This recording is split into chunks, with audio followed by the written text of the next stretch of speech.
What's up? What's up? What's up? Yeah, I just want to say thank you to everybody that's still been following my platform, still tuning in, still showing love. And yes, we got another amazing guest that's going to be joining us pretty soon, coming on my channel to share her journey, talk her truth, talk that shit. So sit back, relax, and we'll be tuning in very soon. It's just water. But happy Sunday, y'all. February 22nd.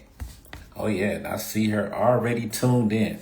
All right, Lici, I'm going to send you my notification and we can get it started.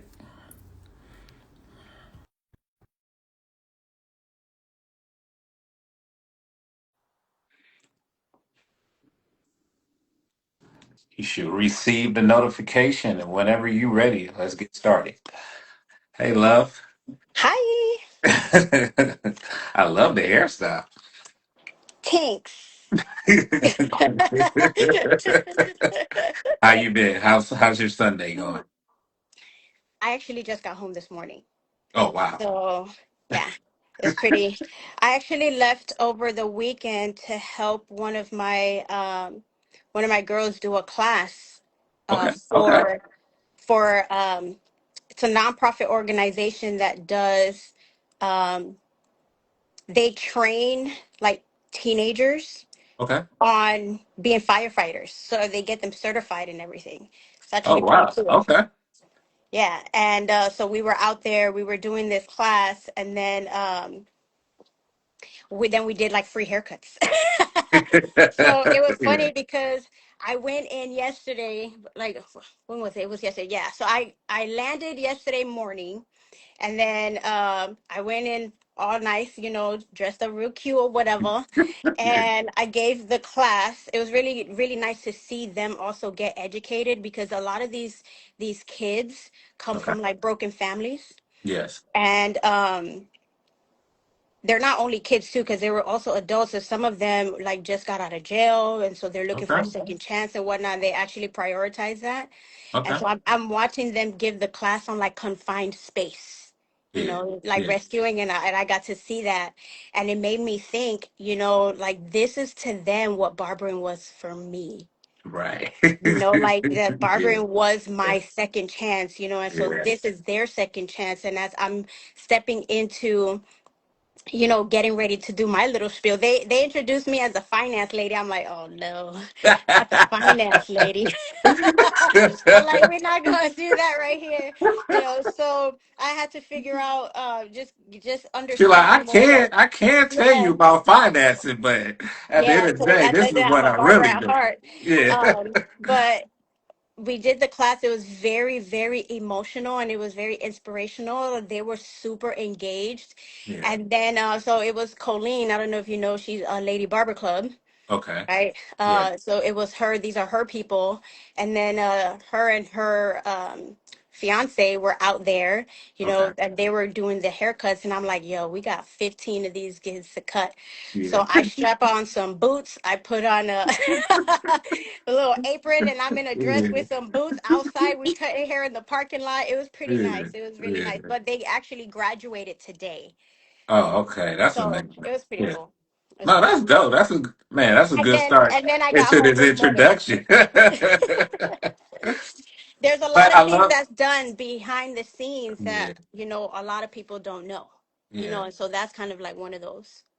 But I love the story that you just shared because you also highlighted your journey within that story, saying that, I understand taking another step in your life to re-adapt yourself and move forward from what you were stuck in previously, but now you creating a new storyline for yourself because your story never ends. It's just how you rewrite it and move forward with it. And I love that you shared that because I always like to start off my interview with what drew you into this business? What made you say, hey, this is what I feel is my new direction in my life, and it's going to help me be the person I really want to be?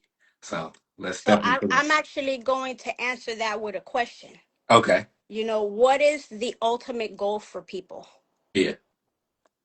It's to be happy. Hmm. How do you define happiness? I'm asking you. Well, How you would you actually, oh, define? she gonna put me on the spot now. Absolutely. As a matter of fact, let me take my glasses off so you can look into my eyeballs so we can get this, because no, it's really it's important to understand the fundamental and the foundation and the depth of who you are, and like what self is, so that everything else falls in place, right? So we ultimately want to be happy. So for you, what is happiness? For me, it's always been family. It's always been the lineage of like understanding where I came from and who the people that's still in my life that support me, back me, show me direction. So it always been with me, family. I understand that we do what we love because it brings us happiness, and at the end of the day, we would love to get paid for it. But at the end of the day, like when I come around my people and see the joy of them seeing the joy in me and then want me to move forward, and I want to see them grow and move forward, like that's what brings me happiness. So now I follow up with another question. Yeah.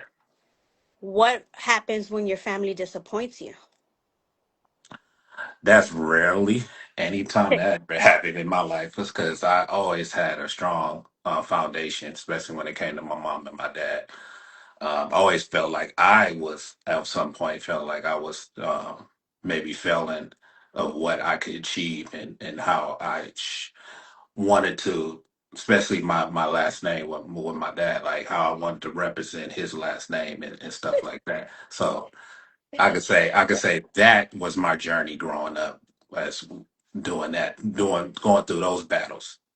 And so we're going to dissect this here because I'm going somewhere with this, right? Okay, What okay, about I for feel you. people who don't have family?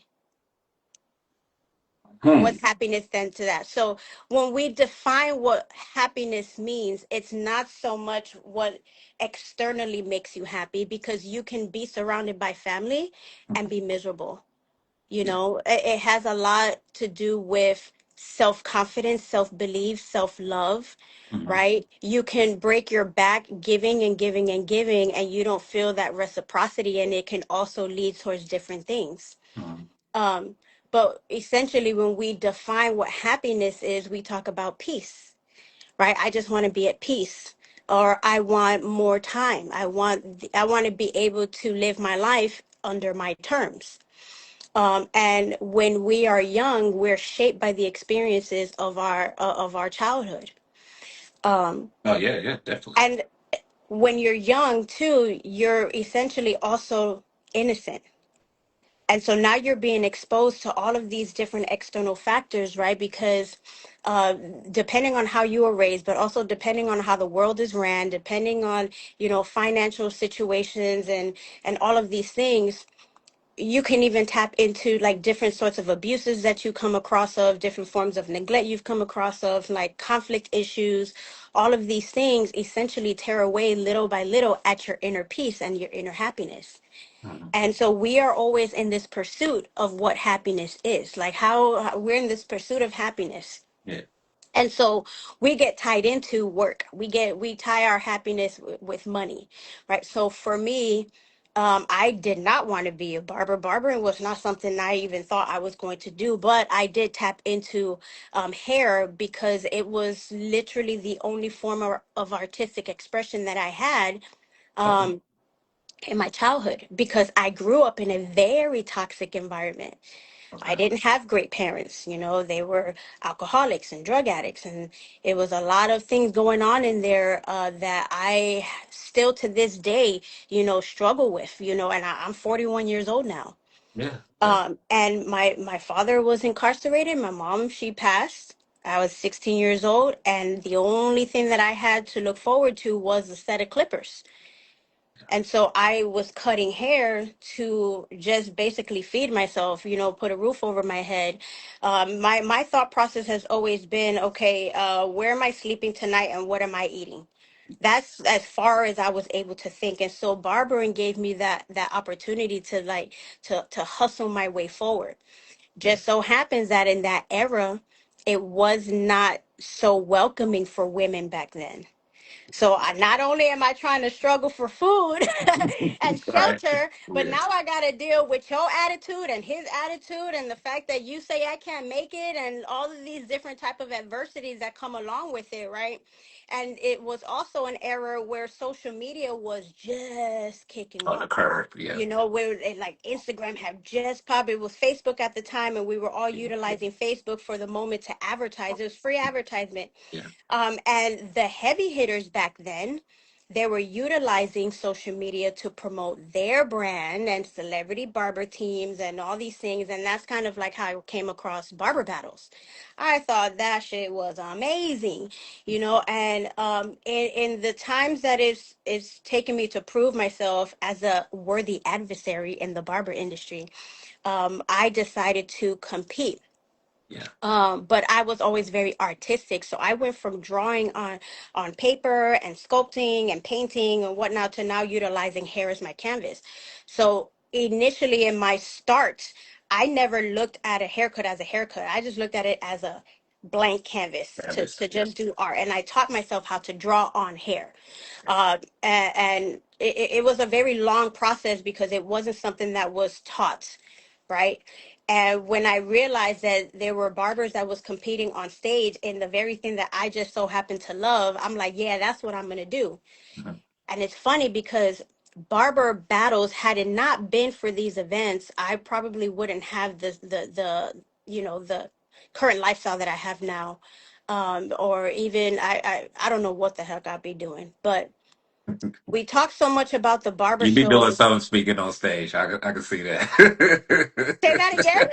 I say you be doing something where you speaking on stage. I see that. It's not only the stages, so Yeah. you know, the Yeah. opportunity to meet a lot of people that go through the Yeah. same exact things that you Yeah. do. People looking for a dream, working with different companies and tapping into different classifications of humans, you Mhm. know, because I'm coming from ghetto, I'm coming from gutter life, you know, I'm coming from the hood, I'm coming from the barrios of Puerto Rico, you know, and I've always one that would say, I'm gonna be me no matter what. If you don't like me, that's too bad. Like, I'm real.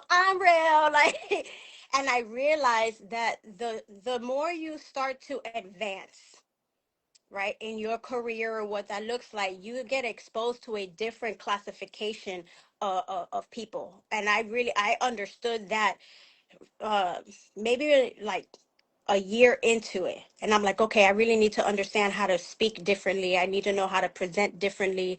I have to understand communication. There was a lot of things that go into building yourself as an individual person as opposed to just cutting hair. You Correct. know, when we're on the stage and we're cutting hair, that haircut that you just did don't really mean a lot of much unless you have the personality, right, and the charisma and the character to back up what it is that you're presenting. And we talk so much about these barber battles now. Oh, don't go to a barber battle, or the barber battles are rigged, Right. or this and la la la. Right. And you don't even understand how difficult it was for barbers to even have their own presence Yeah. over 10 years ago. Yeah. And you know what the beauty of what these battles did back in the day when we first started? There were no companies involved. It Mhm. was barbers like you, like me, right? Like us, creating our own shirts, creating our own Yep. product lines, creating our own education stuff, you know. And so all you saw as the vendors was just like other barbers selling Mhm. their own brand. And that's when I realized that you can actually do more in this industry than just cut hair, Correct. you know. And so that's essentially what got me into it. It was more so, this was the only way that I can make money. I can't go to school, like I'm homeless. This is what I got, and this the industry that's given me that opportunity. Yeah. And it grew into a beautiful thing because I competed for like an entire year. And then it went from me going being on the stage to like these vendors giving me free stuff. They just wanted me to use it on the stage. I'm like, great, I love free stuff. Like, why not? And then after you get off the stage, they're like, hey, come cut hair at my booth. And I'm like, okay, yeah, that's fine. Like, I never was one to shy away from anything. Like, shy is not in my category. And then I let got me invited to different events. let me. I mean, you're you. blasted it right now. I love it. I see everybody trickling in and giving a response. But I want to take it back a little bit, and I want to ask you this question because you spoke on something that I really want to share with individuals that are coming in the game. Might going through the same situation that you experienced growing up and things like that, or maybe they dealing with it right now, and then they trying to figure out like what's their way in whatever they're doing. But we're speaking on this industry right now, and some people are loving the industry of what they're seeing and where it's growing. But when was the who was it anybody? I know you said that you was around it, but was it anybody particular that you seen or saw that was like, hey, I love what she's doing. I love the hairstyle she's creating. Or maybe she was just doing regular hair. Maybe she wasn't a barber that drew you into that locked that in. Was it someone, or like you said, you just came around it and how did you, yeah. So what had happened was Yeah. what had happened was is Instagram was the vehicle that I used to stop buying Kodak cameras and taking pictures of all my work and then putting all these pictures into those photo plastic peel back albums. Yeah. And it helped me save money. So I utilized Instagram as my digital portfolio. That's what I called it back then. It's my digital portfolio. Okay. But it also started opening up my network to other barbers that was doing great things. And then I saw this class that was being offered in San Diego. I was living in Denver at the time. Okay. And they were teaching blurry fades and they were teaching portraits and all of this. And I'm like, I want to go. I want to go. I want to go. That's exactly what kind of got me pulled into the industry in a sense. Okay. Um, Now I invested about $800 to go to this, Okay. but I'm homeless. I don't got nowhere to call my Talk about own. it. You know what Talk I'm about it. saying? But Yeah. at the end of the day, what I did realize is I've always said I never wanted to have a job. I want to build a career. And I deserve that. Okay. And so I knew that I had to invest in myself to be able to do this. Otherwise, I was just going to be standing behind the chair cutting hair all day in the hood, and I didn't want that to be my limitations. Hmm. So I invested this money. I got a plane ticket and whatnot. I went, I saw the class, and I realized that it wasn't as difficult, right? To do what it is that I'm already doing. Because basically, it just gave me reassurance that, okay, I'm doing the right things. Oh, I see that. I picked up a couple tips here and there. But I didn't feel that the investment for what I put in was worth that much for what I got out of it. Not Okay. to say that it was a bad class or anything, but I just needed something more for me to make sense.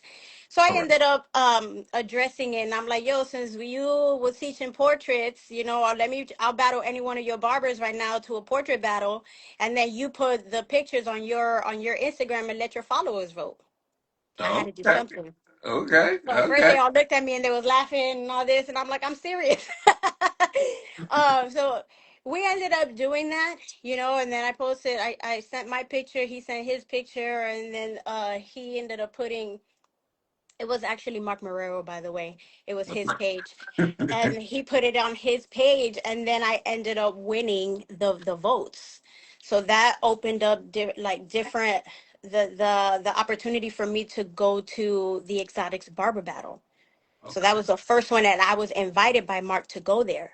So that kind of like opened up that opportunity, but I would have otherwise never gone had I've never had that invitation. And it was a beautiful thing because I'm like, oh my God. But I didn't see um, many women competing. Yeah. Um, I was the only one that was competing in the freestyle category. We did have another one. She's based out of Texas. She was doing fast fade competitions.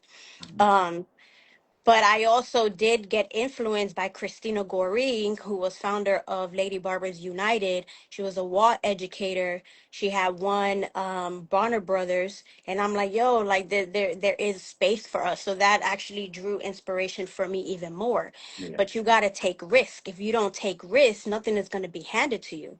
Correct. And so I'm like, yo, I'm gonna just do this, and no matter what, I started to compete just so that I can show other women, yo, this ain't that bad. Like, it's Mhm. actually quite fun. And I got coined that Lady Barber in affiliation with Christina Goree, and then also I was like the only girl competing at the time. Yeah. um but it opened up a lot of doors for me. Hmm. It led towards the TV show Lee Resnick was doing, called Cedric's Barber Battle. I was one of the cast members for it, and yo, and when I did this TV show, Yeah. I was going through so much, Yeah. and it's funny because I never really opened up to anybody, um, like what I was going through. Yeah. I was going through a lot. It was pretty bad, some of the stuff that I was experiencing. But what I can't tell you is that when I was out at these events, I felt like a superstar.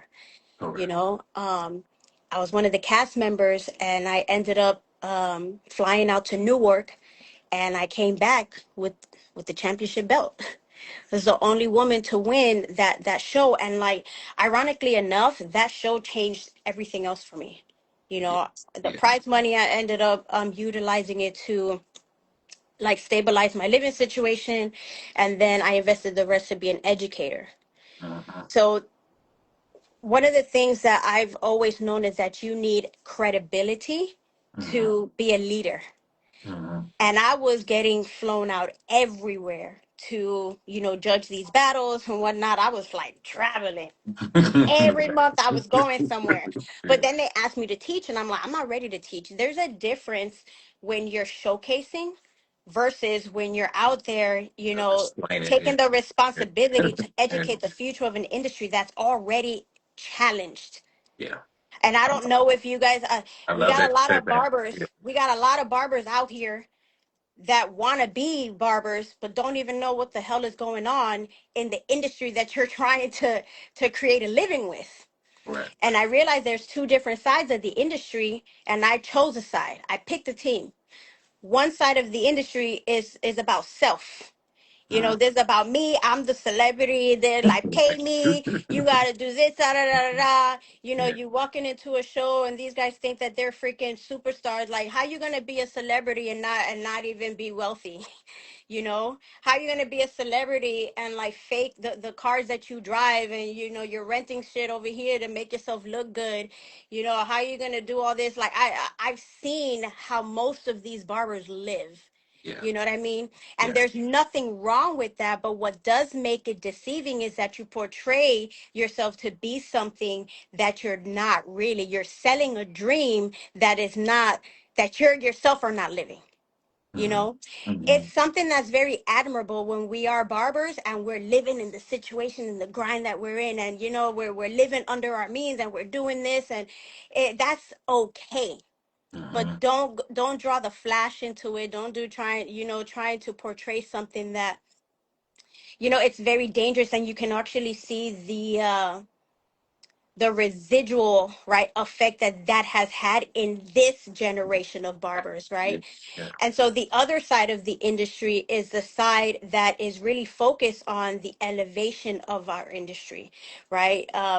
Making sure that we are driven professionally, right? That we are catering to our community as pillars, right? In our industry, we're putting our clients first. We're educating ourselves. We're being responsible with our licensing, all of these things. And I decided to be on that side because you know what isn't sustainable? Lies.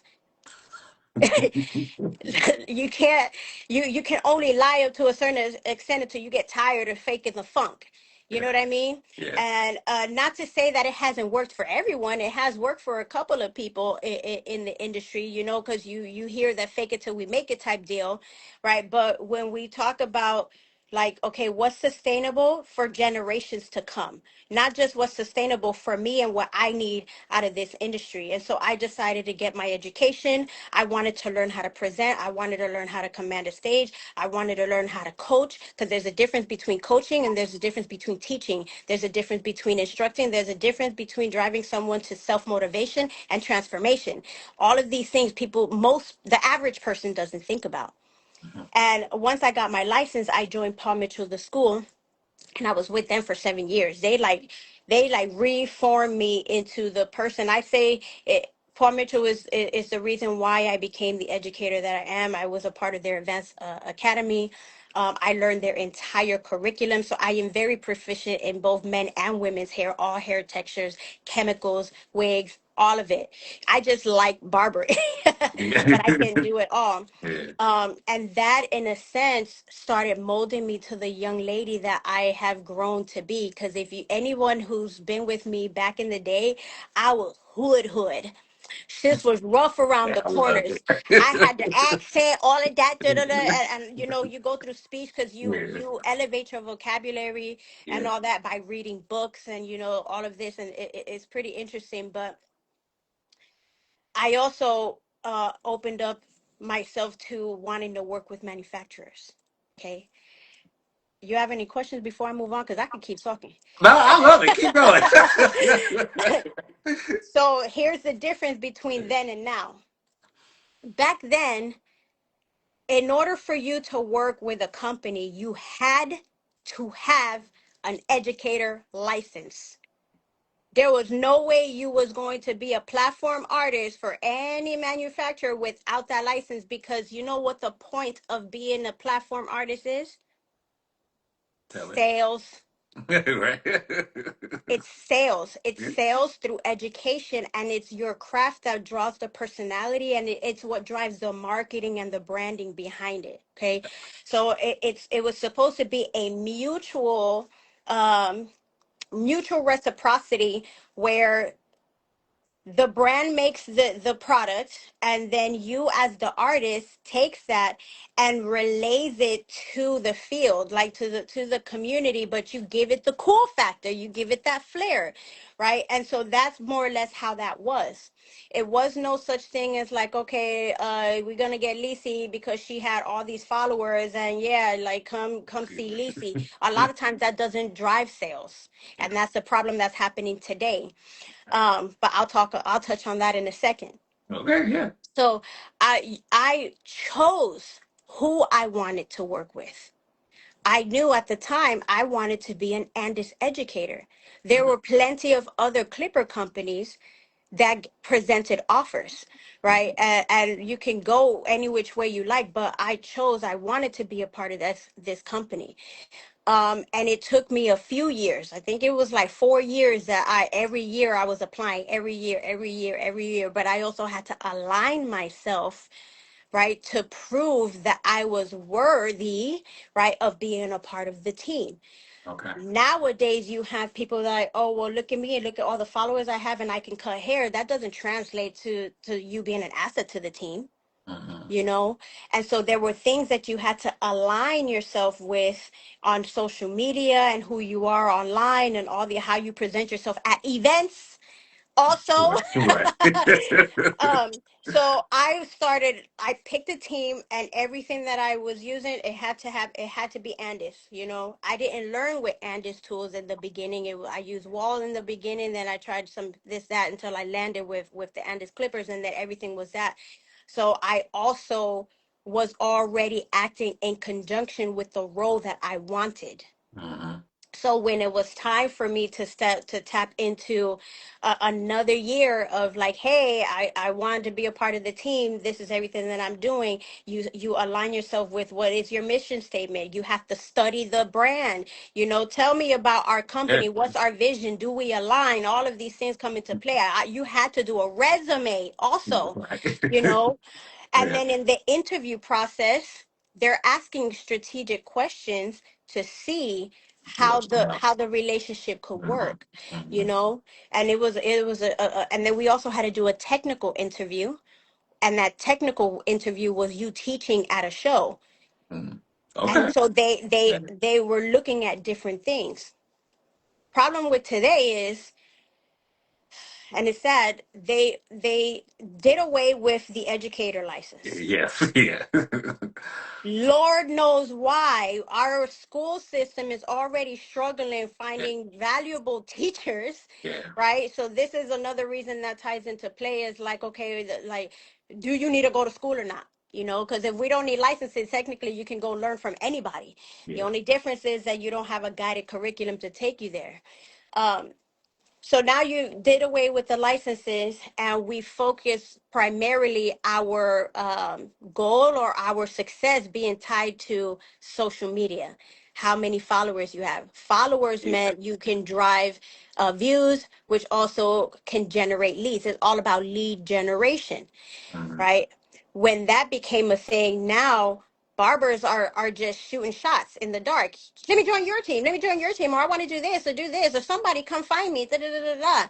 You know, and so the other thing is that people are taking deals from anybody without making sure it fit. You know how many people I've turned down because they didn't align with what I wanted to do? You Bet a know, the lot. very first question Yeah. that I would always ask is, why me? Yeah. Why do you want me? Mhm. And based off of how they answered me is the way that I will go there. Yeah. um but social media has definitely changed the trajectory of like how shows are also being presented and how companies represent their brand. Yeah. um it's interesting now when you look at the people that are on platforms. There's a handful of us that are real educators and really understand the industry, the business of barbering, the business of the shows, the business of of the manufacturers and all of these things. um and a lot of us think that we go into these shows and we're supposed to idolize you as the barber, and it's the other way around, bro. It is not that way. It's supposed to be um there's professional development, and there's things that you have to do to prepare yourself to stand on that stage, right? Yeah. So the other side of this is, outside of the licensing being done, they're carving away at the education. They can't fully like say, oh, no licensing at all, so they start carving away a Yeah. little bit at a Yeah. time, a little bit at Yeah. a time, a little bit at a time.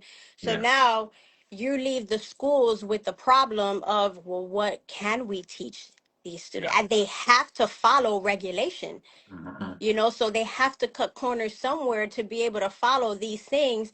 And our school reform like needs to be done completely. We need modernized education that fits here. Now, what happens when you take away the licensing? Take a guess. What do you think will happen when you take away the licensing? I mean, for me, I understand it that it looks like we don't have any format of what we're trying to share with our customers. We're leading an industry of education. Um, I feel like it allows anybody to feel like they could jump in this industry and do whatever without any guidance and any guidelines to, be educated on what really matters. I understand people just think we're just cutting, but at the end of the day, we're helping you understand how to protect yourself. So, So, would you agree? Do you agree or disagree that you can learn how to cut hair on your own? I mean, yeah, you can learn how to cut hair on your own, Okay. but Would you but that agree or, doesn't mean you're doing it correctly.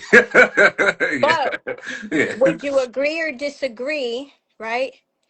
That you can color hair on your own, or you can do certain like specific tasks on your own without the You proper can education you can behind do it. anything you want to yourself, but I don't advise you to do it to nobody Okay. else. So here's the reason I'm asking you that, Yeah, yeah. because people get it confused that, well, I to learn to cut, like I did it, like we are in our communities. We learn how to do our hair. We learn how to do the best that we can, and we do a damn good job, and it works as a hustle and all of this. You know, this is kind of like part of our culture growing up.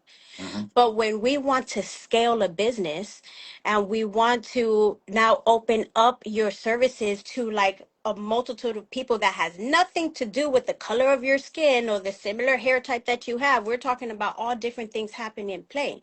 The purpose of the licensing is so that we are able to perform these services and understand the science behind it Right? and the medicine, right? And the chemical behind it, the anatomy and physiology of an individual person, and how the products that we're using, the tools that we're using, and all the manufacturers are coming up with new technology all the time. They're coming up with Yeah, new chemicals yeah, every time. yeah. You know how long it's been like in the history of anyone doing hair, like that you were utilizing products that were actually dangerous for you. You put a blow dryer to it, and now you're breathing formaldehyde. Yeah. You know what I'm saying? But how do you know these things? There's also people that have specific conditions, like you can't do certain things with people Yeah. that have pacemakers, or people who have anxiety, or people that have claustrophobia, epilepsy. There's a whole bunch of things that we get trained on, but it's all about safety. Yes. So when we remove the licensing, it's not so much the artistic aspect that we're saying we don't need. It's making sure that we are safe and we're not hurting no one. Facts. No one Facts. has to disclose what their medical conditions are. Yeah. You have no idea if the person in your chair has AIDS. Facts. What's the percentage, right? Look that up. What's the percentage of people that are HIV positive? Yeah. What are we doing as barbers? Cutting. Yeah. How do we handle that?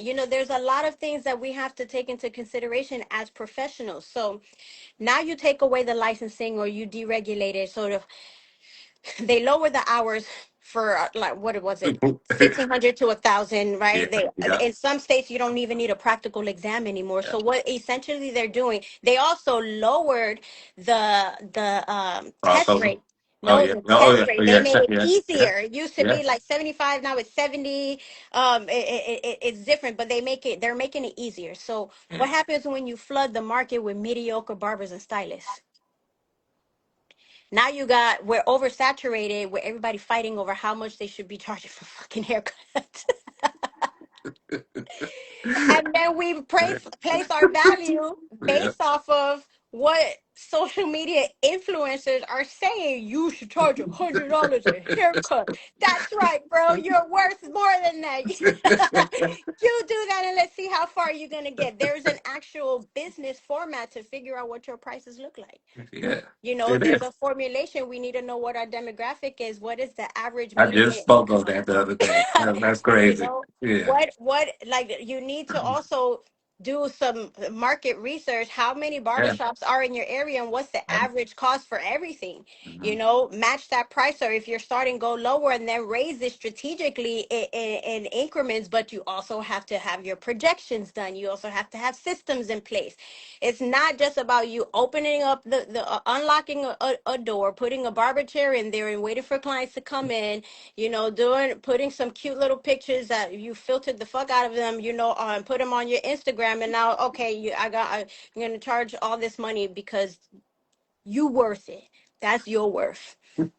And so we've got it all backwards. Yeah. We've got to understand what that looks like. Now, the other thing that social media has done, and especially after COVID, is that they changed the way consumers buy.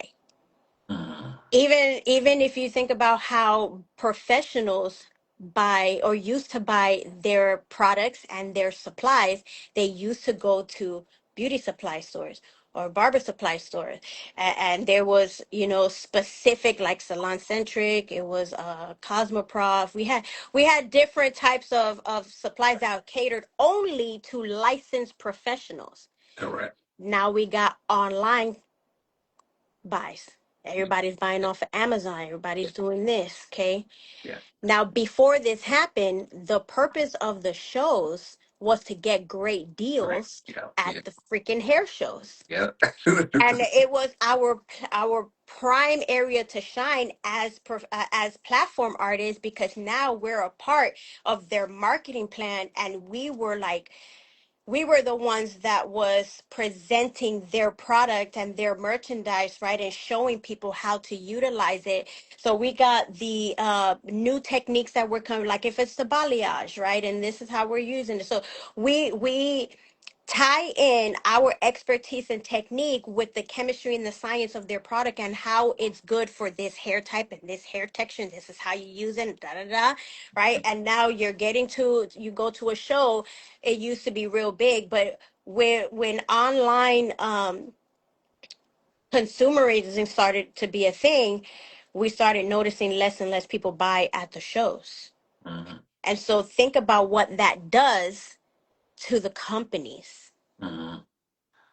And going to a show, right, or even sponsoring a show or being a vendor at a show is not a cheap thing. Yeah, So definitely. what is the cost of it? What is the return of investment for these companies when they're going in here? And now it also changed, right? How um, manufacturers look for platform artists. They're like, okay, well, if online sales is where it's at, then we need to get the barbers that and stylists, right, with high following and high traffic on their platforms, hoping Sure. that they'll drive that, Yeah, you yeah. know. But then that also doesn't necessarily translate well when they're on the stage, because and I see it all the time. Oh, I'm pushing 20 years in this industry, and I was there from the very beginning, Yeah.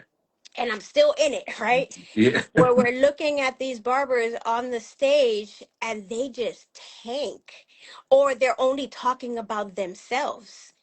They're like, it's all about me, me, me, me, me. So when I teach a class, I even forget to say, to give out my Instagram name.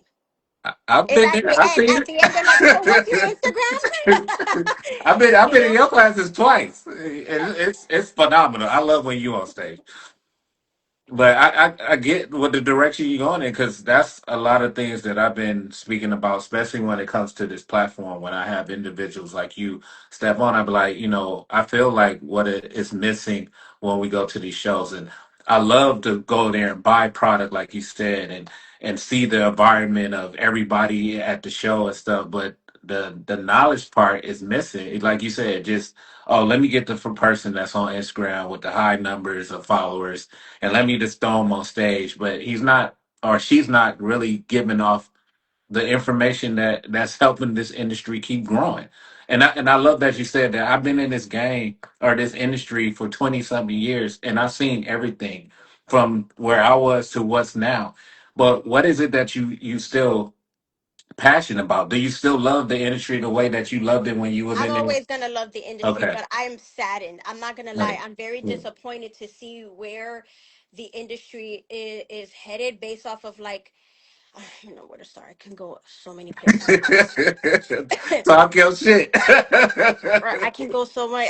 People be saying I need to be on. I need to get more on this, but remember I'm an old head. Like, so I don't want to sit here and say that influencers don't know what they're doing, because that's not what I'm saying at all.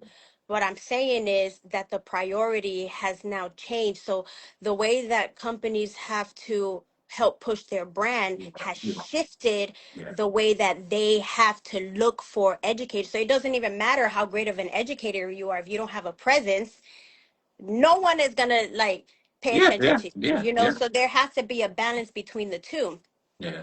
And I love that Um, we said that, because I feel like that's what it leads to. Like, yeah, let's throw him on stage and let's have him talk about the product and what the product can do, but it doesn't really educate. Because I feel like when you got on the stage, you talked about education first. You spoke on, like you talked about earlier. What if I use this product? What is it going to help you with? What is it going to eliminate the issues that you're dealing with? I'm gonna make sure if you're using this product that you not dealing with or enhancing what the problems that you already have right now. I'm gonna show you why you need to use this product. I'm explaining why with all the information that I learned from school to push this product, because I feel like this product has what. Oh no, go. I'm gonna chime in there, because it's not only what you learn. So theory is Okay. one part. Okay. You gotta know the theory to understand the practical. Mm-hmm. So a lot of times, anytime you see me on stage representing a brand, it's because I've tested it for at least 6 months. Correct. So any brand who's ever wanted me to work with them, I have my science. I'm a geek. I got science down to a T. I love to read. I look up stuff. I'm the one that will look at the ingredients and research every single ingredient in that, and then I kind of tie it into, how it works chemistry wise and all of that. But Correct. I test it, and I'm like, okay, this works good for this type, and then maybe, okay, well, this didn't work good for that side. Oh, you know what, they kind of lied. They said that is this, but this is the type of effect that I have. So Yeah. I tested for 6 months. That's my format. Mhm. And then I tie my theory with the results, and then I add the artistic end, and only then will I start to advertise. I'm Yeah. not going to start advertising right away just because you send me some stuff for free. I will always take it, Yeah. but I'm going to put your product through the ringer, because at the end of the day, it's your reputation on the line. Facts. You know, you're here vouching for a company, but it's you that Right. people are They gonna buying remember into. you, not the They're brand. not buying into everything. Yeah. A lot of Yeah. times barbers are Yeah. simple. They Yeah. don't really care about all the extra and the whys, where it's different with Cosmos. They just want to see if it works, and if you make it look good. Yeah. But imagine you're selling something that now they can't translate because you didn't put in the time to really understand what that looks like. So it's not just the theory part. It is important what you're learning in school, but you also got to relearn everything in school. I still have my Milady books. I got the pivot point books, all Yeah. of these Yeah. things, and Yeah. I continue to do that, but I also put that into practice. Yeah. Now, I those barbers who want to be in the next step, they're looking for something else, they want something more. The logical thing is to become that platform artist. What I love that companies are doing now is that they're doing their own trainings. Okay. They have they like, okay, they get these influencers, but then they do like a specific training on what their values is, what their morals are, right? What their brand positioning is, what the target market is. These are our tools, is the technology behind it, and that's the language that you have to speak, what once you do that. Yeah. Now you'll hear some people say, "Oh, well, what I'm an ambassador, but you got to pay me to be an ambassador." Mhm. What is an ambassador? What's the difference between an ambassador and an educator? Because as an ambassador, you don't get Yeah. compensated monetarily No. like that, Yeah. Yeah. Yeah. unless you put a picture of this product and that product leads to like $100,000 in sales the next day. You know what I'm saying? Because that's Yeah. lead conversion, Yeah. right? Um, So what you got to think about is how you position yourself as a business. And this is the mistake that a lot of professionals are making, is that they don't have a business plan together. They do everything ass backwards. Okay? And I'll explain that in a second, but you have to invest in your business, whether that's tools, supplies, all of this. If you're getting products and you're getting tools, guess what you save money on the business end? Those tools and those supplies and those. Yeah. Yeah. So even though you're not getting a monetary gain from it, but you are getting, I like to call it like a little incentive where, Yeah. okay, I don't have this is the money that I would have spent on this that Yeah. now I can position somewhere else, you Right. know. But then once you decide that you like these products or you like these tools, now you game plan for the next steps. Right. And for anyone who's starting and you accept these products and you're doing these reviews and you're doing all of this and you get flown out, you get the opportunity, because a lot of times these companies want you to prove yourself. You know how many requests they get from people wanting to be a part of their company? Right. Which one of you guys is going to stand out? Yeah. And Yeah. a lot of times it's going to be those that put in the work, like K Stars. I think I saw her here. She has been putting in work, and she just now joined the Stylecraft team, but she wouldn't have been able to do Okay. that had she not put in all of that work, going to the shows, be like she volunteers to be models for them, and she networks and she builds relationship with those people. That's what it takes. Yeah. So if you get invited out to a show to help represent a company as an ambassador, and they say you got to pay for your own flight, guess what? That's a tax write-off. Yeah. Go to the damn show and like prove yourself. Yeah. And so some people, they just cut their legs off before they can even start walking, and not knowing that the industry is very small and your reputation also precedes you. So if you don't be careful with the network that you're building, a lot of other companies won't give you those opportunities as well, Yeah. you know. Yeah. So plan it. You got to pick your team, position your social media and your strategy and your marketing, so that when these companies does their research and they look at you, they'll decide what if they want to work with you or not based off of the content that you're sharing. Yeah. I promise you, you Yeah. know, and whether or not you're going to be a challenge, you know. Um, but you want me to keep going? I was like, Lisa got her PowerPoint going. She she was already ready. Like, I'm about to Oh, tackle because this. I just talk. Nah, I mean everything I felt like I wanted to tackle, you was like already on it. So yeah, keep going. I love it. You sharing so much information. I love everybody that's tuned in. They like they loving Yeah, it. if So there's questions in yeah. it, because I can't see it, so if you see that there's questions in there, I would love to answer them. So I was just let just me about to know. say that. Like anybody that has a question, please send it in the comment link, and I will send it to over, or I will respond to it, and then we go from Yeah. there. Yeah, Um, but when it comes to planning your business, okay, we got barbers that want to be ambassadors, or they're trying to get on with a company, and then you got barbers that are trying to throw these hair shows because they want to give back to their community, yeah, right? Not knowing what it really takes to put together a show, when it doesn't go well for them, or well, these companies don't want to do this, and these people don't support me, and this doesn't happen.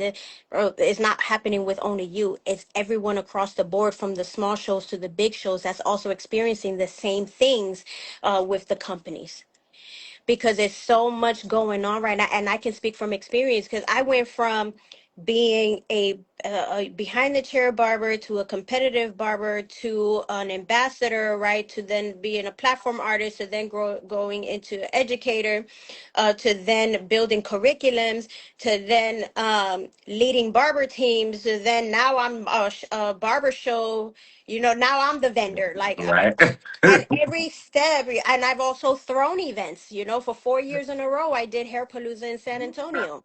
So Um, I understand every single aspect of the industry. But when you're putting together a show, you really have to that's why the networking is so important. yeah, You yeah, really have to understand what it is that you're doing, and have that business plan there, and why it is that you're doing it, and don't take offense if companies don't want to be a part of the show, if companies don't like, if they back off on that. Because what happens also is that we don't know how to be good attendees. We don't know how to go and work a show. That's a skill set. A correct. lot of us go to a show and we just be like, I'm here. Right. You have to work an Yeah, event. yeah, There's things that you have to do in place, and you have to do your research. Who's going to be there? Who's doing the classes? What vendors are going to be there? If there's a battle, what competitions are happening? Who's judging these competitions? yeah, What's this yeah, for? yeah, Is this going to be an industry event, or is this a small community event? Who do I want to meet? And when you want to, the idea of this whole entire game is to meet as many people as possible and make as many friends as you can. yeah, yeah, That's literally all you got to do, because those connections that you build are what going to open the doors for something else. yeah. Once you start burning bridges and you start, ego tripping Right. and doing all these things, you have no idea on the back end of things, like how people talk about you. Yeah, Like, and they yeah, do. So yeah, your reputation is everything. And if you really want to if you really want to build something, because you don't necessarily need to depend on a company to build. You can go with with that barber that is just starting up. Like maybe he just did his own color line, like, for the beard, or he just did his spray gun or whatnot. Collab, you know yeah, but you got to be creative. You have to know who's there, and you have to also have a mission. There has to be an outcome to every event that you go. You shouldn't just go and be like, let me see who's here. Maybe I'll buy a couple things. Let's go see what the competition is going. Okay, I'm gone. You right, might as well have right. not gone. Yeah, yeah, You might as well, you wasted your entire time. yeah, Learn people's names. Go yeah, to every yeah, single vendor. Hey, where you from? How did you get here? How long have you been doing it? Yeah, like, you know what? Let's exchange information. Keep in touch. yeah, It's the network that you're building. The more people that you know, the more opportunities it's what you're having. yeah. Then you go into the barber battles. The barber battles is also another strategic thing that you have to know how to play. It's not just about going into these events and getting as many trophies as you want. At the end of the day, you could have 50,000 trophies, and they all going to collect dust in your Right. barbershop, unless you understand how to leverage Yeah. that. Yes. You- Leverage is the name of Speak the on it. game. Speak on it. Okay, leverage is the name of the game. If you are competing, you should automatically have somebody there recording you, filming you, going live, doing this, doing a recap of the show, creating content, right? Even if you don't win, the fact that you were on the stage and you were Yeah. doing this and you put it on your barbershop page and all that for your clients to see, that's all that it takes. Yeah. You know what I'm saying? Mhm. But also now what you would start to do is start to build a press kit, an EPK. Because Okay. now it used to be resumes, now it's more like a media kit. Mhm. I've won these many trophies and literally outline. I won at this event. I won first place here at this city, this town, this da, da, da, da, da, da, da, da, Yeah. right? Yeah. Because now when you're wanting to leverage your how do I say, like your effort, right, or your hustle Uh-huh. in the fact that you travel and you go to all these places. Oh my God, you've been here, here, here. you know those are things that companies look for. Yeah, they do. Yeah. But when you go to a company and you're saying, okay, I want to be, well, why? Present Right. them your media kit, present them your how do I say, the letter. There's a whole thing that you should be able to do, because at the end of the day, these are corporate people. Okay. Okay, we are creatives and we are artistic and all of that, but we tapping into corporate. And when you understand how corporate level minds think, now you're understanding how we're going to leverage everything that we're doing in the industry and the shows and the battles and whatnot. Also, like, create from the haircuts that you've won, have your Mhm. model stay with you, take pictures, Mhm. create a whole album with that. Like, there's a lot of things that you can do in the sense of building your website don't even have to be something that you're selling haircuts. It could just be a blog of you and your journey in the industry. Mhm. See what I'm saying? So people just don't really they get tied up in, oh well, I just want to win, and the game is rigged, and well, Right. Right. now, you know how many times I've competed and how many versus the amount of times that I've won, but look at where I'm at. So you just have to go in. And also, if you connect too with the other competitors, yo, where you fly, you this and that, da, da, da. Yeah. Where you from? Oh, okay, let's do our own networking thing. Maybe I'll go to your shop and we do something there. Mhm. That's what we used to do back in the Collaboration. day. Yeah. Yeah. That's what we used to do back in the Yeah. day. Yeah. You know, and so we directly tie our success to competitions, and we Correct. directly want to tie our success to being able to have an affiliation with a company or a brand, or we directly tie our success based off of what we have on our Instagram and our social media. There's Yeah. two different types of barbers, or two different types of professionals. You got professionals that are actually business entrepreneurship led, and then you have barbers that are social media led. There's two different types. Those are two different business models. Correct. Both of them work, Mhm. but they are not the same. Mhm. When you're focused on your social media, you are led through algorithm, and the algorithm changes. So Mhm. some of A the, lot. like, you know what Yeah. I'm saying? And so Yeah. so Yeah. now your business becomes your platform. Mhm.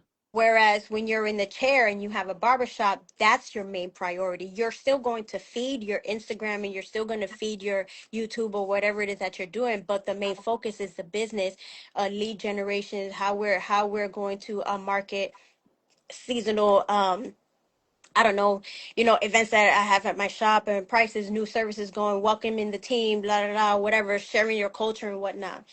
Yeah. So let's talk about how we plan our business, Let's go. because that's kind of like where we going next. Yeah. I feel like I've been talking for like 5 hours. You have it. Before you can even think about what a successful business looks like, we have to tap into what our personal finances look like. Because at the end of the day, as self independent contractors, right, even legally structured, it's still one entity. If you do an LLC, you're still one. The only true way that you create division is by doing an S corp, and there's a whole list of things that you have Yeah. to do to make sure you're in compliance for that. Otherwise, you in deep shit. Okay, Yeah. Yeah. but either way, whether you're working as a DBA or you're doing an LLC, you are still one person. And Right. what happens is that we open up our business and trying to fund our business with our personal money. Mhm. And that's a mistake. Yeah. You know, however, what is happening, how is it that we create stability in our personal financial health, and then how does that translate into the business? Hmm. And it first starts with planning. Okay, how much money do you need to live comfortably? Hmm. So you tell me, how would you go about determining that? I tell you, Anybody in there want to yeah, chime in? You yeah, know, y'all can how chime would you in go? too. I do waves. Me and my wife put together waves where it structures and gives me a layout of all what I'm bringing in throughout the month and throughout the year. So it calculates and shows me what I'm distributing out, what I'm bringing in, and stuff like that. So at the end of the day, I understand my formula of what I'm able to safely use for my business, but also know that what I'm going to live off of throughout the time span of me working. So let's simplify that. Okay, let's simplify that. The magic word is cash flow. Mm-hmm. Cash flow. So cash flow is what you make minus your expenses and what's left over. Okay. Mm-hmm. So you first need to know what all your bills look like in the home. Mm-hmm. Take that calculation and then double it. Okay. Mm-hmm. So let's say your monthly expenses, it averages out based off my experience like 8 to 10, like 5 to 8, 5 to 8 a month. Mm-hmm. So if you take that and you times it by 12, do the math because I don't have a calculator in front of me, and I'm good at science but not that good at math. So if you take eight, let's just say 8,000 times 12. Okay, hold on. Because I'm not good off of here. I gotta write it I'm out. trying to tell you, somebody in there help us. Hold on. So you said 8,000 Yeah, let's do 8,000. Or you times want to do 5 to make it easier? We'll do 5,000 times 90, 12. 96. 96,000. Yeah. That's just on expenses. Mm-hmm. So 96,000 is what you would have to make to just cover your expenses and debt. Mm-hmm. So we need to know what that number is first. Now you calculate what it is that you're making. For the most part, people are in deficit, or for the most part, they're just matching. So how are you building a business where that cash flow ain't up yet? Okay. Mm-hmm. So assuming your monthly is about 8,000, let's say you would comfortably you would need to do like $10,000 a month. Mm-hmm. So that should be the goal. So now we're at like what, $120,000. Yeah. Okay. So what's the next step from here? If you don't know, just say tell us, Lici. Put in the chat. If you don't know, just say tell us, Lici. I'm gonna say tell us, Lisi. Okay. I haven't So seen it so yet. it's being able to calculate or headed towards financial independence. Okay. We need to be financially independent. What does that mean? It's not the same as financial freedom. It's not the same as being wealthy. It's not the same as being rich. Okay. What it is that you have enough assets put away to where the interest of your assets is paying for your expenses. Okay. So technically, that $96,000 is what you should be, what it should total in a year just Mm-hmm. off of interest alone. So if you take, I think the average number is like 2.5 million. Do 2.5 million or times 0.06. If somebody beat me to it, you could put it in there. I'm making you do some work. And this is an easy formula that you guys can do for yourself, right? So that, because knowing is half the battle. And then you said times it by what? 0.06.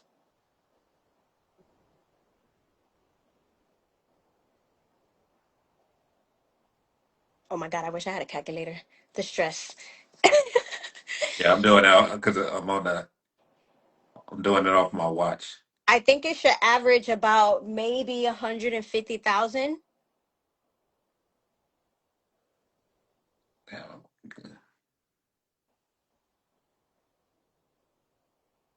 Anybody right? Yeah, I think it's 2.5 million. Matter of fact, just do 2 million times 0.06. It's gonna average to about, I know, I think it's 2.5 million averages at 6% interest. That's about $150,000. Okay, that's essentially what you would need to reach financial Yeah, you're correct. independence. Yeah. Okay, so now you have a number.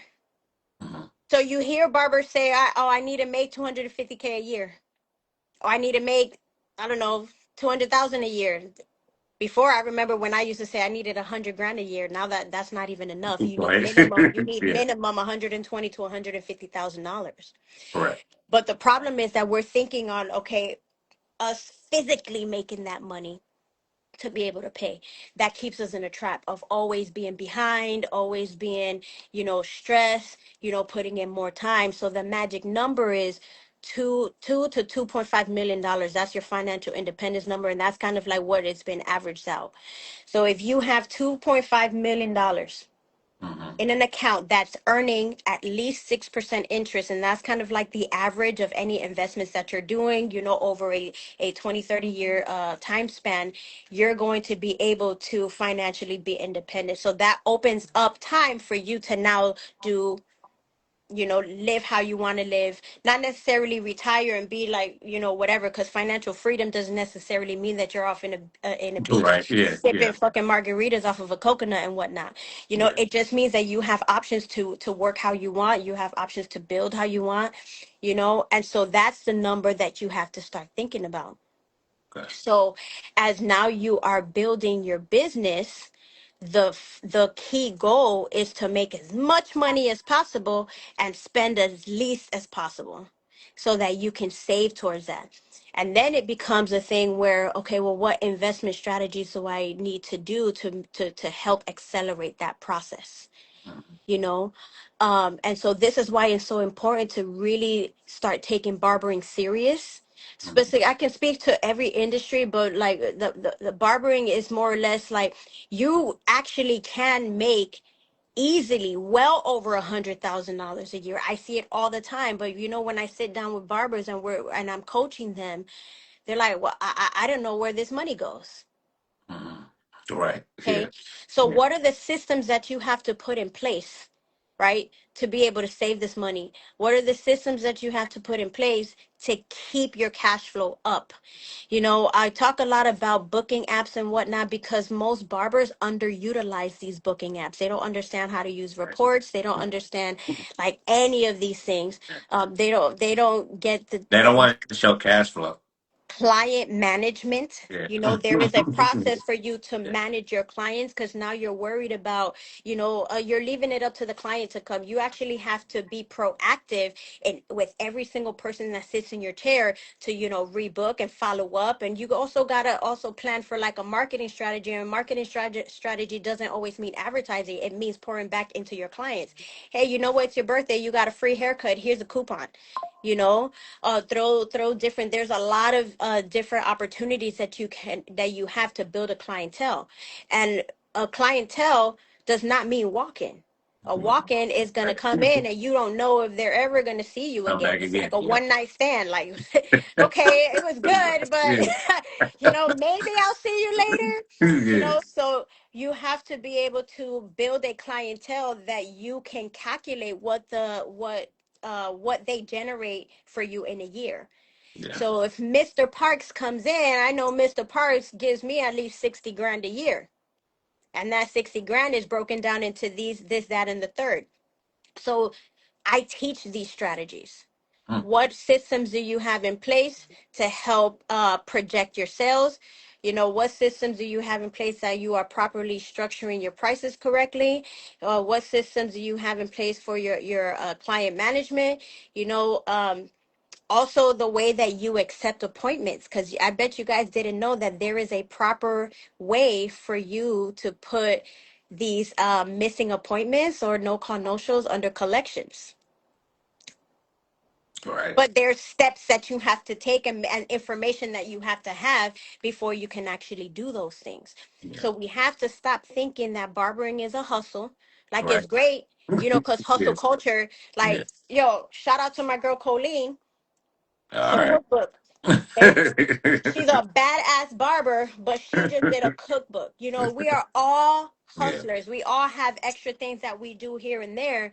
But when we're really trying to establish a business and get business funding and credit and build a relationship with banks and understand your credit and all of these things, like, it matters. Yeah. So we got to pull our heads out of our asses and stop thinking that barbering is just about taking some pictures, right, and doing some great haircuts and promoting our Instagram like we some Right. freaking celebrities, and like that, and the magic is going to happen. And guess what? Those celebrities actually have to be put through the ringer too for them to keep what they have. Right. You know, 100%. Yeah. so it's not that easy. Um, so these are strategies that I'm teaching. The other thing also is barbering is a cash business. Mistake not to put everything in the bank. Mhm. Mistake not to know how many accounts or the type of accounts that you should be having, because you have to separate, business from personal. But there's also personal that you separate, and there's like three Right. other different types. Yeah. There's also three different types of bank accounts that you have to really understand, okay, this is my operating fund, this is the account where I'm paying my taxes from, this is the account where I'm keeping my profits, and anything over a certain percentage gets transferred to a different type of account where it's earning interest. You know Right. what I mean? Yeah. So I teach those strategies as well, but also understanding taxes. The reason barbers like don't put their money in the bank Yeah. is Yeah. because they're scared of the Yeah. IRS. Yeah. And the IRS Yeah. is actually there to help Yeah. business owners. Yeah. It's a tax in what is the IRS? It's like a reward system for us because we could write off anything, Yeah. everything, everything. Everything. Okay. And Yeah. if you work, if you can have a little corner in your home, you can write Yeah. off part of your bills, you can write off your cell phone, you can write off everything in your car, you can write off. Okay. So it doesn't matter if you make 500,000 in your shop, as long as you are doing the proper bookkeeping, right? And I have a system that I created to help barbers and stylists for that as well, to make it super easy.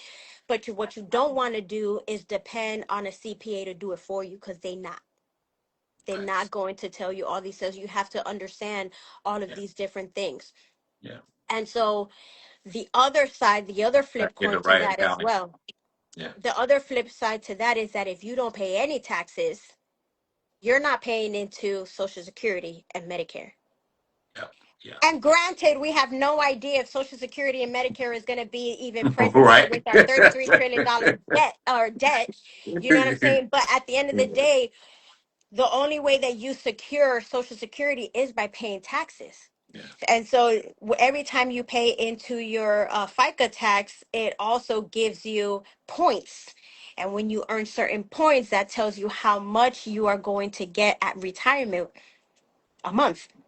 So if Hmm. you're not paying for those things, you're also like not getting those things either. And there's a lot of barbers that are like, oh my God, I didn't know that, you Yeah. know?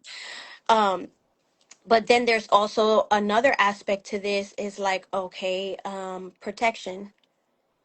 Yeah. You're building all you're working, work, and we're working, okay?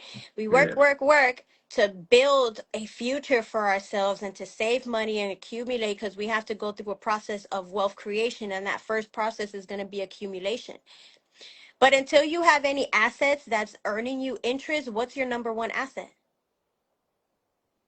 It's your income producing abilities. It's you. If something happens to you, what's going to happen with the income? Nothing. It's Where gonna is go it? down. Where It's is gonna it? go down. Yeah. Like, where is my income? Yeah. So at that point, I've this is the other thing that I've heard. Oh, barbers don't have we got no benefits. There is no retirement for barbers. And I'm like, oh, yes, there is. You just don't know where to find it. you know, um, Yeah. as business owners. right? If you, Yeah. matter of fact, let's take that away. You work for a company, they're a business. They're Yeah. probably an S corp or a C corp business or whatnot. You're an employee. How Hmm. the hell is it that they giving you benefits, Right. insurances, Right. pay time off, sick leave? All of that is insurance. Yep. When you establish and you structure your business correctly, guess what you can do? Get insurance. There's different types of Yeah. insurances that you can do to protect yourself, right? Women, ladies, when you get pregnant, right? You have a baby, you have after you deliver, you are entitled to some time off. That's actually a medical condition, and you can get your income replaced, for that time that you have. But what if you have an accident? You know how many barbers I know got into a car accident? Yeah. Or something's going on and they have to take some time off, you know what I'm saying? So it's called short-term disability. Mm. um if you have a partnership, right, you open up a shop with your partner, there's Mm-hmm. insurances that you guys put on each other in case something happens to one of you guys. Mm-hmm. There's so many things that are in place that a lot of barbers don't know because that education was never out there. And so these are things that I'm also teaching. Okay, these are the protection, short-term protections, this long-term protection, this is protection just in case. um a lot of these things that we don't think about, we think about the hustle, the bag, but then that relationship that we're building with money is so screwed up because we are conditioned and trained to thinking that we have to work to pay debt. I was just having this conversation with my fiance DC. I'm like, yo, we still in slavery. The Yeah. only thing is that the chains ain't visible. And Right. you know what's keeping us chained? Debt. Mm-hmm. What's the bank's number one product? Debt. Yeah. So when we're looking for financial literacy and financial training, guess what they're gonna help us do? Try to fix our credit so that they can sell us more what? Debt. Yep. I love it. Right. So these are, I'm giving you guys little tidbits and whatnot, but anybody who wants more information, and we do a deep dive of what it looks like personally, like you guys can reach out and we'll set up, because it's crazy where we can take this. Here's another problem to the industry. It's the business model of the barbershops, right? Whether you're a booth renter or whether you're a commission. Right. I love it. Uh, You know, I respect the cosmos in this arena because when cosmetologists work together in a salon, they're really a team. yeah. Even if they're paying their own rent, they work together. They have systems where they're answering the phone and this, and they help each other. Da, da, da. They have meetings and discuss all these things. Is beautiful. Going Yeah. to a barbershop is every man for himself. Like, coming in when you want, leaving when you want, not communicating with your team, doing all of this, and it's crazy because we have these strings, like invincible, Hmm. these puppets, right? The IRS says that an independent contractor is their own business, so you could do whatever it is that you want. Hmm. Granted, there's some things that you should be following up when you represent the business, but this is why barbers don't freaking get ahead as much, because we don't treat it's like if it's your barbershop and you hire barbers to represent your name and your brand, right? How would you expect them to conduct business? Facts. The number one thing should be communication. You know what? I'm gonna be late. Don't just freaking show up when you want, because you got clients that walk in that don't know that you are your own business. Yeah. They only see the sign at the door. Facts. So how is it that we can help and support ourselves in that sense so that we can help you grow, because you're helping us grow? Your representation of my brand, and I'm allowing you a space in this business for you to build. Facts. You know, so how do you set up legal contracts? How do you protect yourself as a booth renter? But also on the flip side of that is, how do booth renters, right, protect themselves from crooked barbershop owners? Yeah. Ah, All of these things come into play. right. So I'm not saying that there is not a one, because you can like pull the pros and cons on everything else. Yeah, yeah. But if these barbers were to really understand what true entrepreneurship is, you would realize that you get through entrepreneurship through the help of other people. You don't do it by yourself. That's what we call single-handed type of income. When you work alone, everything is based off of your efforts. You yourself, your own hustle, your own build. But if you want more walk-ins in the shop, if you want more traction in the shop, because at the end of the day, when the barbers can combine and really promote the barbershop, Yeah. everybody eats. As opposed to, okay, I'm gonna take a video of my haircut and I'm gonna promote Lici Lady Barber. Well, where the hell is Lici Lady Barber at? Oh, Barber is in the shop. My bad, I forgot. Yeah. You know Yeah. what I mean? So it's Yeah. just those little type of things that come into play. And also with commission is making sure that the barbershops are not misclassifying you when you are working, because if you're commissioned, they should be already, you get benefits from that. There's benefits that you should be getting from it, and they should not be treating you like an independent contractor but taking commission from you. So what are the protections in place that you put yourself when it comes to that? There's legal contracts that you put into play. Understanding also like how you market, because whatever you post on social media, that's also a contract. Mhm. you know it's a lot that we can tap into, Yeah, but bad. in the business of barbering as a whole, the only way to get ahead is by uniting. Yeah, I love. We have Yeah. to unite. We have to work together, because at the end of the day, like, the industry as a whole is in trouble. If you get clients arguing for your prices, whose fault is that? It's yours, because you guys can't come together and come to like a freaking mutual agreement as to what is the value of this shop. If you build value, this is the difference between broke people and rich people. Okay, Mhm. broke people are going to complain about the cost. All they care about is what it costs, what it costs, what it costs. Rich people don't care about what the cost. They want to see what the value is. Mhm.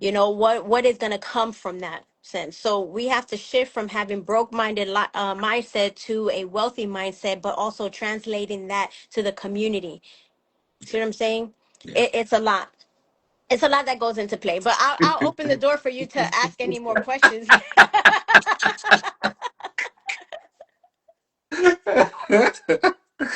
I'm gonna leave it to everybody that has tuned in. Do you guys have some questions that you would love Lisi to respond to? Because I mean, everything that I had written down, she just did it on her own.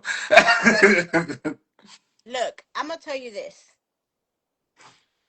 You got to discover what your fuel is. What is your burning desire? Okay. Yeah. And when you figure out what that is, first of all, it's going to take some real planning. Like, what's your life looking like? What are your expenses? How much money do I need to be saving? How, if we're in a relationship, how do we do this together? And making freaking choices that lead to that. Anything else that distracts you from that is a waste of time. Time is not on our side when it comes to wealth creation. Yeah. Okay. So there's two things that you have to have when we do this: is personal responsibility and personal accountability. And that's the two main things that almost everybody lacks: Yeah. personal responsibility and personal accountability. Because when things don't go right for us, we want to blame it on everybody else. Oh, I don't got no love, or no one shows me support. Right. I'm like, bro, Right. that's not how that works. Your environment is literally a replica of what you're thinking. Yeah. What's in here is what's going to manifest, right?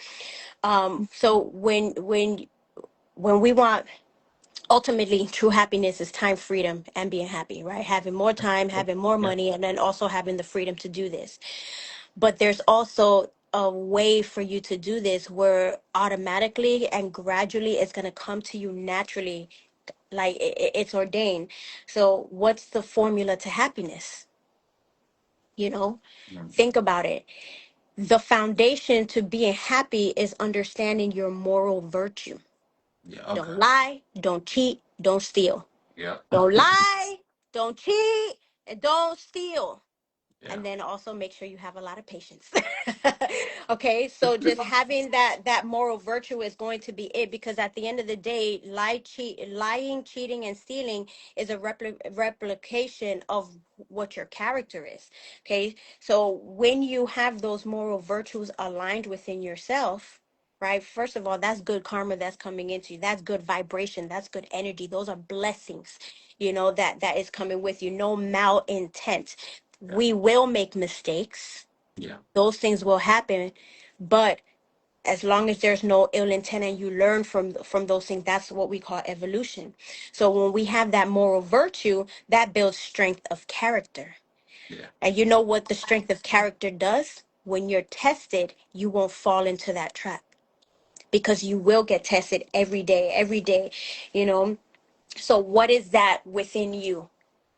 And that's what I look for. Whenever Mhm. I build relationships with people, I look for, okay, let me know what's here, Yeah. because that's more important. That is your true authentic self, not somebody trying to fake or a poser, or someone trying to be cool, or Mhm. someone trying to do something for likes or whatnot, or trying to fit into a crowd. At the end of the day, if it don't align, it don't align. And if it works today, it's not going to work tomorrow, because you're not going to be able to sustain it. You're going to end up with a mental illness, anxiety, and depression, trying to be someone that you're not. Yeah. So when you follow those moral virtues, that builds your character. And when you build your character, you start making better decisions.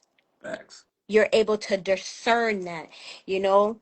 Um, you're able to discern what's right, what's wrong, where should I move, how should I plan. Nothing bothers you. If this person talks shit, guess what? Let them talk. Or if this didn't work Yeah. out, okay, let's go back to the drawing board. Board. Yeah. If you don't know something, learn. Yeah. Yeah. We always want to blame people and other things and circumstances for shit not going right in your own world. Yeah. But it starts with how you feel. It starts with how you perceive that. You know what I mean? I can't even tell you how many times I built my moral character a long time ago, because I had no other choice. I had no, like, my when my father got arrested and my mom passed and Yeah. family came down, I was met with a slap to my face by my godfather. Mm. Okay? I had nobody. But at the end of the day, inside, I knew I did no one wrong. you know Yeah. Yeah. I'm here, and all I'm going to do is what I need to do to push forward.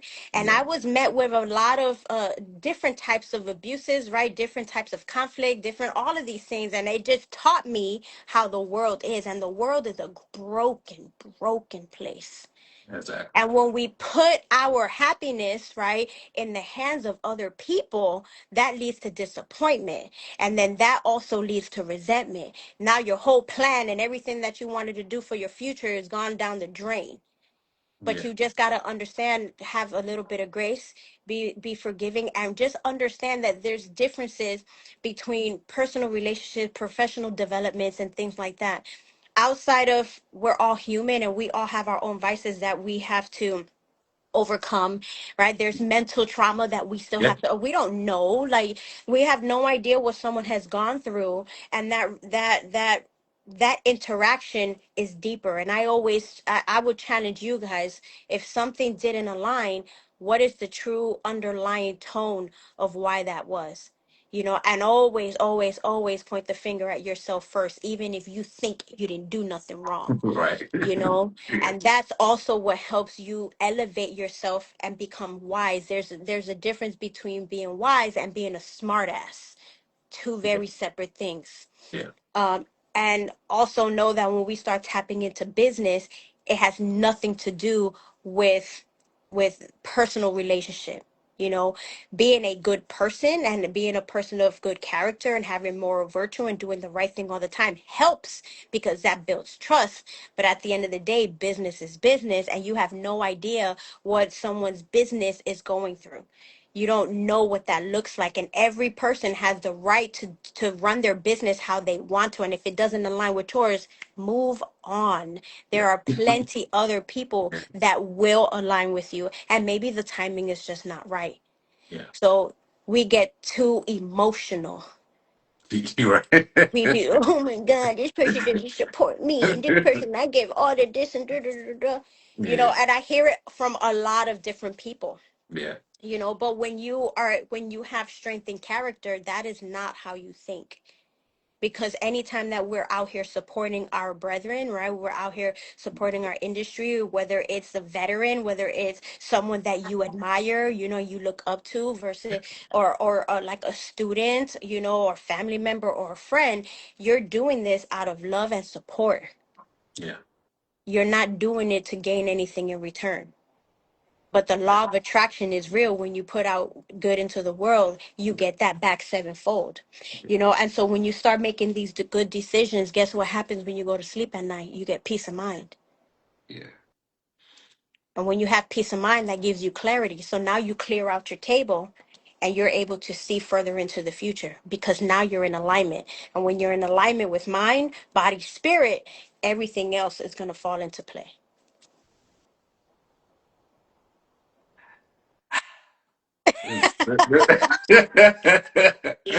I soaked all this in today. You opened up more. So I'll end with Yeah, this. yeah. Do your thing. Do your thing. You've been doing it all night. Do it.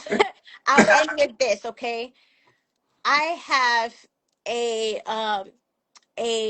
business that I am opening up this year where my team and I are going to do financial coaching and financial education.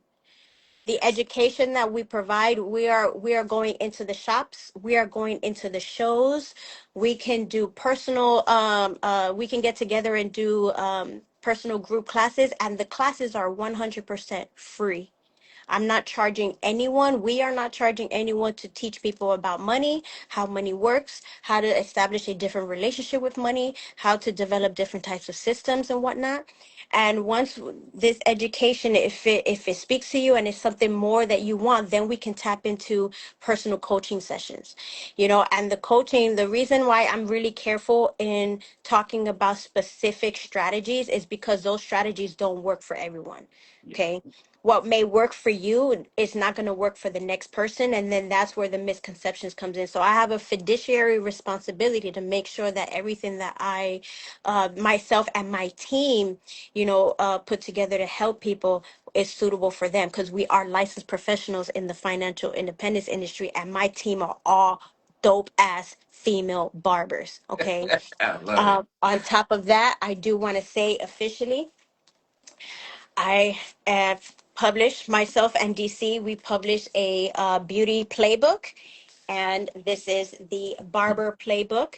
And so what this is, it is a guide. I'll just open up a couple of pages. This is a guide in how to, let me see if I can go down like this. Uh-oh. Ow. So sorry. Did that hurt? Nice. Okay. It's like a guidebook on how to like do taxes. It talks about KPIs and whatnot, but it is also a planner. So you're able to I do love it. Oh, okay. quarterly. Yeah. With this book, I'm giving away a free system on how you can track your taxes and your write-offs. So it automatically tracks your write-offs for you, and it tells you what you need to be paying in taxes. So this is the Cosmo version. It's Okay. beautiful. So there's different like colors. So we got for the beauty side, and we also have for the barber side. All right. But you can find more information on my website, Okay. LiciLadyBarber.com. It's all there. But You anybody want to that write it? You write it in the comment. you can write it in the comment. It's LiciLadyBarber.com. Thank you so much. Teamwork to make the dream work. Right. There's more information there, but we will be popping up in these shows, and we're going to be teaching taxes. We're going to be teaching write-offs. We're going to be teaching how to develop your personal wealth plan. We're talking about legal concepts of a business. There's different areas. We're also going into credit. So I'm going to be teaching credit systems and things, a business structure. So what's the proper way to structure your business? Okay. All of these things in the financial space that is specific to barber beauty industry are different modules that we are going to be out here just changing the world I love a little bit at a time. And it's essentially the reason that got me into doing this is we're not respected as an industry because we don't understand how to manage our money. it. And Yeah. if you research how much barbers are making, it shows that we make less than 60 grand a year, and that's a damn lie. We're not contributing into, we're not paying back our student loans. We're not really paying taxes. We're suffering because of it. We're hurting ourselves. This is why clients don't respect us. The industry don't respect us either because Yeah. I work it with, in oh my God, production and with celebrities. Glam is the first budget to go. You Yeah. always get undercut. So it's not only you don't only feel it in the barbershops, you feel it everywhere. And the way that we can do that is we can stand toe to toe to every other industry and say, no, you know what, we are contributing economically to our industry. This is what we are actually making. They're considering cutting off student loans completely because they're saying, oh, well, barbers ain't making no damn money. Why should we offer student loans? They can't Right. even pay it back. Yeah. So we are hurting ourselves, not because they're trying to cheat the system, but because of that lack of professional Yeah. education when it comes to tapping into the world of barbering and beauty. It's not Correct. just about understanding customer service and safety and all that, but we also have to teach you how to be entrepreneurs and how do you scale and how do you budget and how do you bookkeep and how do you do proper accounting and all of these things, and then proper setup of a business and all of that. So Thanks. I, I think we need to have a part two of this again because I mean this was truly amazing. I love the in depth information. I love the the focus on business, finance, our culture, the journey. Um, this what you're doing now of you and DC putting together a format that will help those that's coming in the industry to understand the direction of like lineage and growth and financial structure. I think that's a plus. Like you spoke on insurance and understanding your health in this industry. We forget all that because like you said, we think about the glitz and glamour and all the stuff that comes with the barbering, but we don't take initiation to understand how we can take our business and our livelihood to the next level. yes, And I was truly honored to have you speak on my platform today. I I know know we've it's been been a talking long about time coming. yeah, I made him fill out but an application. but they said the best things you have to wait for it, and I'm glad I waited for this. So I just I want to do say want to thank. shout out my team before you Yeah, say do thank me it. to everything, like, because my Yeah, girls are up here, I and see it. I can't do it by myself. So I want to shout out. Oh my God, I know them by their first name. Let me go with their Instagram name. So Rock Candy, Yeah, Play Braids, She Who yeah, Cuts. yeah. We have Boss Lady 34 Barber, Lady Barber Club. K Stars, I see you in there. You're gonna join the team too. I'm just waiting for whenever you're ready. I'm open arms. Um, but it's very important, okay? It's very important. The team that I'm building are serious. We are all getting educated, right? They're getting licensed in the field. They're going through the proper channels to make sure that they are absolutely prepared so that when we step into the industry, all we doing is killing it. It's Okay? winning. Yeah, yeah. That's it. All we do is win, win, It win, went no right. matter what. 100%. Um, I see you there, man. I love that you went back to one of my questions, and that was understanding um what you put out is what you get back. And I love that you shine the light on that. The energy, the format, the understanding that your your person of how you present it is going to push you where you need to go. And I feel that with you, and I feel that with your team because I have seen everything that they was writing, how they support you, and they support you guys as a unit. And I always hear. I find it funny sometimes that we speak on male barbers and female barbers, but I feel like individually we all are one. We're hairstylists. We're not identified as, oh, you a male, you do this, or you a female, you do this. That at the end of the day, we're all under one barber name, and we should look at each other as just one particular format. But do you like that? When you got to say, "Oh, I'm a lady barber, I'm a female barber." I Do you? absolutely 100% 10 toes deep. Can nobody tell me any fucking other word that I am a lady barber? I stand on that. That's my Yeah, business. You know why I say that? So lady is not gender difference. It's a title. yeah. Female barber I have a problem with. Okay, I don't like female barbers, Okay. but lady barber represents the work and the grind we put in, the adversity that we go through, right? In a male saturated industry, it goes into like other aspects, because I would like for you, I challenge you. That's what I'm going to task you for this year, 2026. I want you to talk to as many lady barbers as possible, Oh, yeah, as yeah, many, yeah, yeah. and I tap love that. into their Yeah, background, yeah, because we have all have similar tones or undertones of the story. you know when we are in an industry where the majority of the clients are male, right? Even with corporate companies and all that, in our clientele, the shops and whatnot, it's difficult to be the only woman in the shop.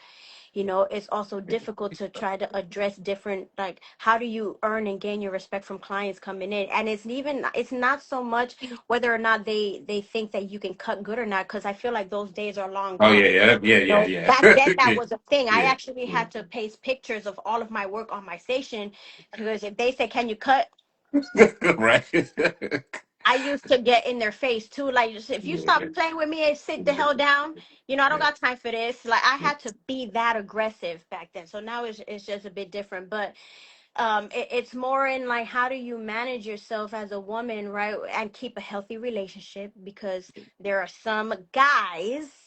I'm not talking Right. about you Yeah. men. I'm not Yeah. talking about men. Men, we there, men. There's some men out there that are great, but there's some guys that Yeah. their ego is like tested, where that trust comes into play, and it has led to very difficult situations in maintaining a relationship, and sometimes dangerous situations, for like years on end, that you don't even know about. You got single mothers trying to figure it out. It's a lot. There's some barbershops that don't even have trash cans in their bathroom. And I don't know Yeah. if you understand what that means, but it's just those things, and not because it's just things that are not like really thought about. So mental health is different for men versus women. Like, we all are in the same industry and we're all doing the same thing, but the topics that are discussed, or I'm just going to leave it there. The No, no, topics I know. Yeah. the Yeah. topics essentially that most women in the industry go through Yeah. is very different than what men go through. And Yeah. I'm not saying one is more important than the other, also different for a black man, right? Versus a white man and all that. But when it comes to women, it's like we got to deal with all of that at the same time. Right. So women naturally want to be in their like soft feminine energy. We just want to cater to people. We want to make the barbershop a home. If you allow us, we'll decorate the shop and we'll do all these things, Right. Yeah. put little candles and whatnot. um, but when you have to constantly be vigilant and look over your shoulder, and prepare yourself for some of these advances that some of these clients be making, because they be coming to the shop thinking that this is a club, you know Right. Yeah. and so how do you handle that? Yeah. um so I love saying lady barber, and I've been told a couple of times in my career that if I don't change my name, I wouldn't make it. Oh, wow. And I was like, oh, so you want me to change it to Lici the Barber? Lici Right. Lady Barber? Can I, like, why not? Like, why can't I have the lady? Because it was Yeah. just that undertone of the femininity. Like, he said, I'm not even going to call him out, but he's a big time barber at the time, because he's not relevant anymore. But he would say, as if I was to go overseas and keep the name companies wouldn't want to work with me.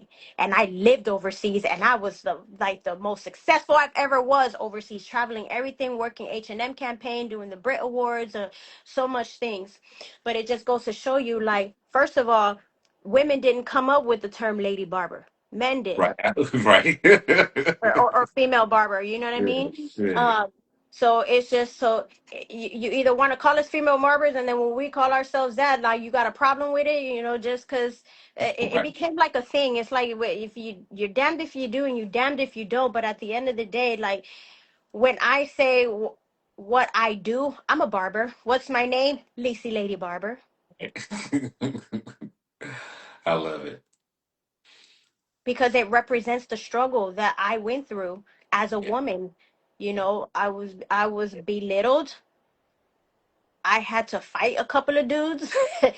I had to embarrass a couple of dudes. I had to prove myself at shows. I had to protect myself at events. Yeah. You see what I'm saying? There are different things that we go through as women, and I'm proud of that because it's something that like I've overcome, a lot of us have overcome in the industry. It's things that certain of us are still kind of struggling with when it comes to mental health, self-improvement and whatnot, and discussions that we still have to this day. Because I know some of you guys don't even know there's a secret network of Lady Barber thread somewhere out there where we give each other words of affirmation and say, hey, watch out for this person or watch out for that person, but we look after each other because at the Yeah. end of the day, if we're not united, who else is going to protect us? Um, Facts. but I will say that there are instrumental men in the industry that have been nothing but supportive and show nothing but love, and so it's just making sure that we keep that best foot forward, and we as women know how we represent ourselves in the industry as business women, right? But also as professionals, but also with the swag that we want, because just I want to be able to still feel comfortable in my skin, and I want to feel sexy, and I want to, look good, but I want you to respect me at the same time. Mm. So how do we find that balance? Correct. And it's been really great to get to learn from the perspective of some of these men and how we can help each other in the industry and how we can continue to grow. But the biggest aspect with Lady Barbers has not only become as to like who we are as an identity, but more so, well, should we have Lady Barber categories? Is that a Mm. bad thing or is that a good thing? And if we have that or no, because that also used to be a very big controversy and kind of still is. Yeah. But just so that you guys know, Lady Barber categories was actually created to encourage women to compete, because not all women is a Lici Lady Barber, or not all women is a Karina Lady Barber, Mm. who had the BALLS to get up on stage and stand toe to toe with that, with heavy Yeah. masculine energy. Yeah. A lot of women had to come and step out of their shell, and to be able to confront that energy, not every woman had. And Yeah. so they wanted to create, and that was created by men, by the way. They created that space to welcome women. Hey, you were clearing the stage for you guys, you know Yeah. and it became a really beautiful thing, and that positioning in itself opened doors for a lot of female barbers, for a Correct. lot of lady barbers, and then they did away with it because a couple of influential lady barbers were saying, Yeah. no, we want to segregate, you're going to segregate us, and da, da, da, da. I'm like, you made it, like, stop talking for the rest of us. That's not what it is. Yeah. But it's all about perception, and it's all about how like the intention of what everything is, and it's just like creating fake news. You could literally drive the opinion of everyone by one post on social media, and it has Yeah. nothing to do with the reality of the situation. Correct. So women, be proud to be lady barbers, stand in your feminine energy, continue to work hard and continue to do what you do. Make sure you stay relevant and stay present, network at these events, compete.